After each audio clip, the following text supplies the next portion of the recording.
Bonjour à tous, nous sommes à nouveau ensemble dans notre émission Ma jeunesse en Christ. Alors aujourd'hui nous allons voir le troisième volet du sujet que nous avons développé qui est comment est-ce que mes relations peuvent affecter ma destinée. Alors au cours des émissions précédentes, nous avons parlé de deux types de relations. Alors pour une bonne compréhension, j'aimerais rappeler un petit peu ce qu'est la destinée. Notre destinée, comme je l'ai dit précédemment, c'est le but ou l'objectif que Dieu a par rapport à notre vie. Alors, dans les émissions précédentes, nous avons parlé d'un premier type de relation qui est la relation père et fils, c'est-à-dire la relation de paternité spirituelle. Alors, nous avons dit combien cette relation était très importante parce qu'un père spirituel, c'est la personne que Dieu met dans notre vie pour nous faire entrer dans notre ministère et pour nous coacher et pour nous permettre d'accomplir notre ministère. Donc c'est une relation qui est extrêmement importante et c'est important pour nous non seulement de la discerner, mais de rester au pied de ce Père pour apprendre le ministère. Personne ne peut faire le ministère tout seul, tout le monde a toujours appris de quelqu'un, même les apôtres ont appris de Jésus. Donc c'est important d'avoir un père spirituel et de rester attaché à ce père spirituel pour pouvoir entrer dans sa destinée. Le deuxième type de relation dont nous avions parlé dans les émissions précédentes, ce sont les relations amicales. Encore une fois, ce sont des relations qui sont très importantes. Dieu nous demande d'avoir des amis, mais il nous demande de bien choisir nos amis. De la même façon que Jésus s'est choisi 12 compagnons, il les a choisis dans la prière et ces 12 compagnons l'ont accompagné pendant toute la durée de son ministère. C'est très important pour nous d'avoir des compagnons, d'avoir des amis qui vont aussi être un plus pour nous dans le ministère. Parce que comme dit la Bible, les mauvais amis peuvent nous conduire à faire le mal. Alors aujourd'hui, nous allons développer le troisième volet de notre sujet, qui sont les relations amoureuses, ou plutôt la relation avec le conjoint. Alors, ça c'est le troisième type de relations qui sont extrêmement importantes pour notre vie et qui peuvent influencer considérablement notre destinée, soit de façon positive, soit de façon négative. Choisir un conjoint, c'est un choix extrêmement important que nous aurons à faire dans notre vie parce que c'est une personne avec laquelle nous allons entrer dans l'alliance du mariage et c'est cette personne avec laquelle nous allons passer tout le reste de notre vie. Alors c'est une relation qui est extrêmement importante aux yeux de Dieu. Et dans toute la Bible, vous verrez que toute l'histoire entre Dieu et son peuple, c'est une histoire d'alliance, une histoire d'amour entre un Dieu et un peuple qu'il s'est choisi. Et de la même façon, la relation du mariage est calquée sur cette histoire d'amour entre Dieu et son peuple. Alors l'alliance du mariage est quelque chose d'extrêmement important. Choisir un bon conjoint, c'est quelque chose de très très important parce qu'il va influencer complètement le reste de votre vie. Il vous permettra soit d'accomplir votre ministère, soit d'échouer complètement votre vie.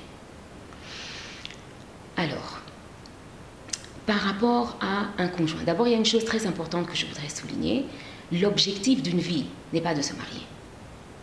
Je veux que ce soit bien clair entre nous.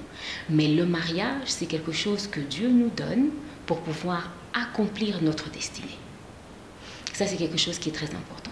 Alors, le choix de ce conjoint doit se faire vraiment dans la prière. Nous devons d'abord comprendre c'est quoi l'alliance du mariage. Lorsque nous choisissons quelqu'un avec qui nous allons finir ou avec qui nous allons passer plutôt le reste de notre vie, cette personne, nous entrons dans une alliance avec elle. Non seulement d'un point de vue charnel, mais aussi d'un point de vue spirituel.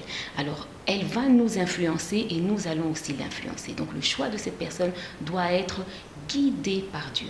Il doit se faire intimement dans la prière.